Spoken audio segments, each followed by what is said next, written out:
नमस्कार, मैं हूं संजय शर्मा। आप देख रहे हैं 4 PM न्यूज़ नेटवर्क।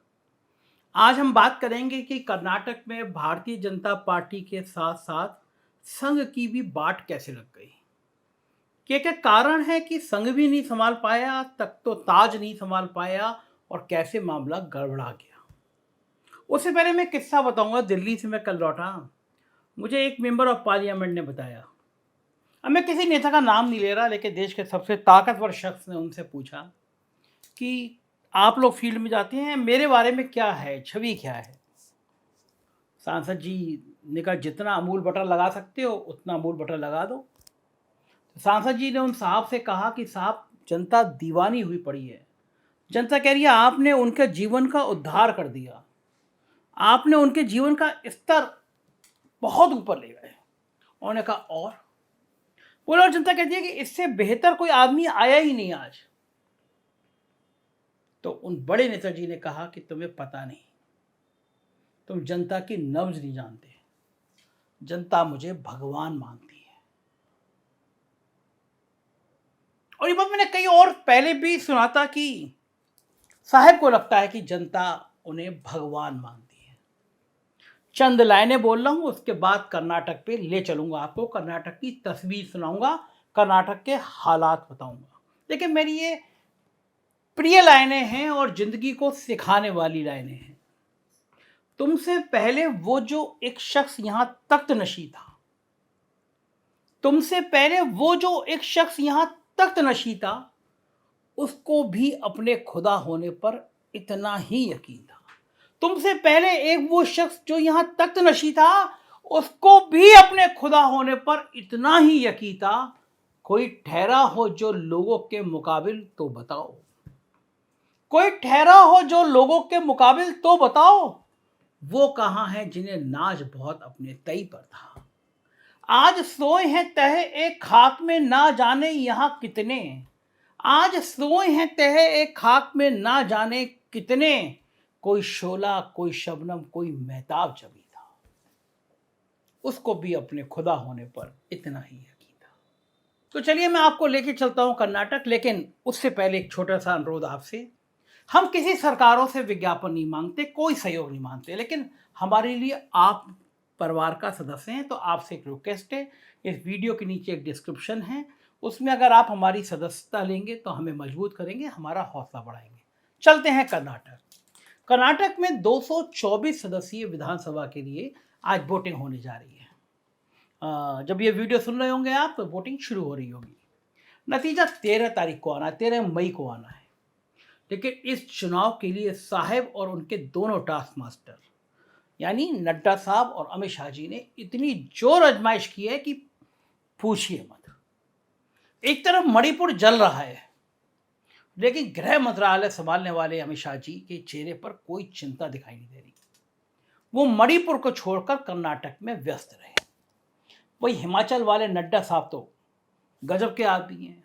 उन्होंने कर्नाटक के लोगों को एक तरह से धमकी दे दी, आप लोग कोई ऐसा काम ना करें जिससे कर्नाटक के लोगों को मोदी जी के आशीर्वाद से वंचित होना पड़े। देख लीजिए साहब, आप लोग, आप कोई भी ऐसा काम मत करिएगा कि आपका भगवान आपको अपने आशीर्वाद से वंचित कर दे। अब आप खुद सोचिए, लोकतंत्र में नेता आशीर्वाद देते हैं या जनता से आशीर्वाद लेने जनता के दरबार में जाते हैं। जब इतनी इतनी भी समझ दुनिया की सबसे बड़ी पार्टी के अध्यक्ष को नहीं है, तो क्या कहा जाए, मैं क्या कहूं।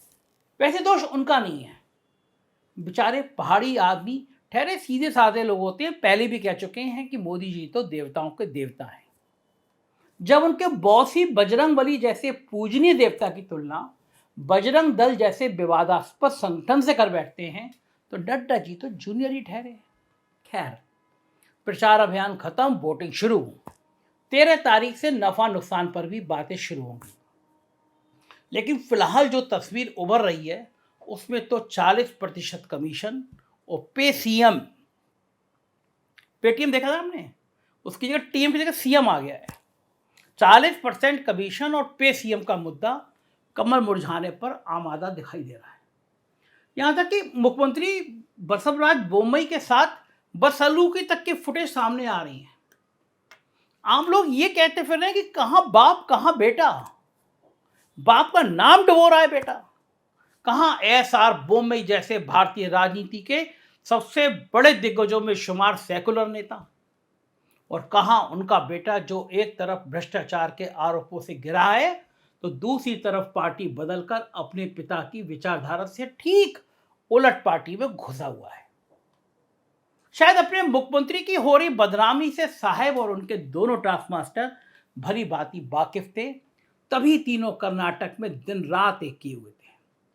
यहां तक कि बुलडोजर बाबा को भी उत्तर प्रदेश से कर्नाटक जाना पड़ गया। कुछ साहब की नौबत यहां तक आ गई कि जिन येदुरप्पा को मुख्यमंत्री पद छोड़ने पर मजबूर किया गया, उन्हीं के सामने साहब को सार्वजनिक तौर पर झुकते हुए फोटो खिंचवाने की नौबत आ गई।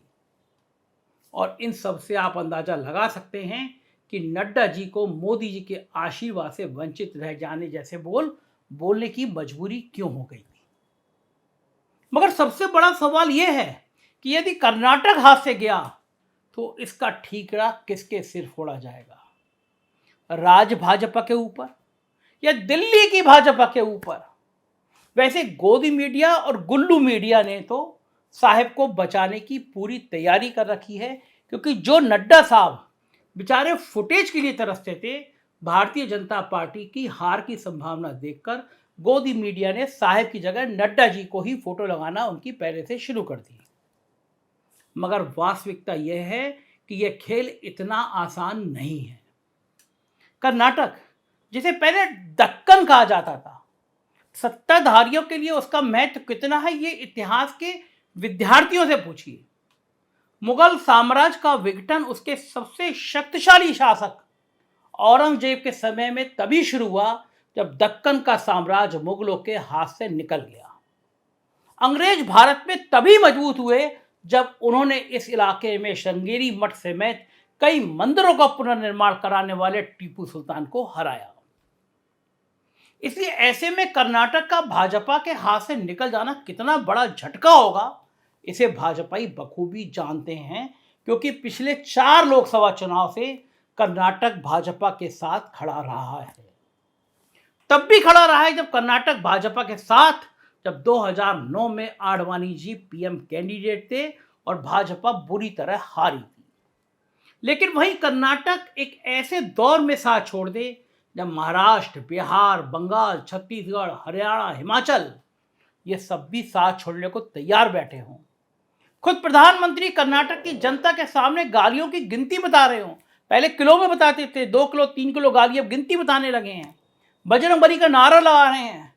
तो ऐसे में कर्नाटक के लोग यदि प्रधानमंत्री और उनके राज्य के अमूल ब्रांड की जगह अपने राज्य के नंदिनी ब्रांड को बचाने पर ध्यान दें तो चिंता होनी स्वाभाविक है। कर्नाटक जाने के बाद क्या होगा, साहब का क्या होगा, क्या होगा उनके दोनों टास्क मास्टरों नड्डा साहब का, शाह साहब का, ये महत्वपूर्ण सवाल तो है। साथ ही ये सवाल भी और महत्वपूर्ण हो जाता है कि पहली बार दत्तात्रेय होसबोले के रूप में आरएसएस को एक कन्नड़ सरसंघचालक मिलने की संभावना जताई जा रही है। उस पर भी तुषारापात हो जाएगा। सवाल उठेंगे कि होसबोले के गृह राज्य में ही संघ की पकड़ बिखर कर रह गई तो कौन उनकी सांगठनिक क्षमता पर भरोसा जता पाएगा। होसबोले जी अभी भी संघ में नंबर 2 हैं और उनको मोदी जी का करीबी माना जाता है। संघ के एक ताकतवर नेता बीएल संतोष की कर्नाटक में गली गली में चर्चा होने लगी है, फजीयत होने लगी है। और जब होसबोले का भी रुतबा खत्म हो जाएगा तो मोहन भागवत, नितिन गडकरी, संजय जोशी की तिकड़ी के प्रकोप से साहब कब तक बचे रहेंगे, ये सवाल भी महत्वपूर्ण हो जाता है। कुल मिलाकर कर्नाटक का चुनाव को न सिर्फ राज्य के लिए बल्कि देश की दशा और दिशा, साथ ही भारतीय जनता पार्टी की दशा और दिशा तय करने वाला चुनाव बन गया है।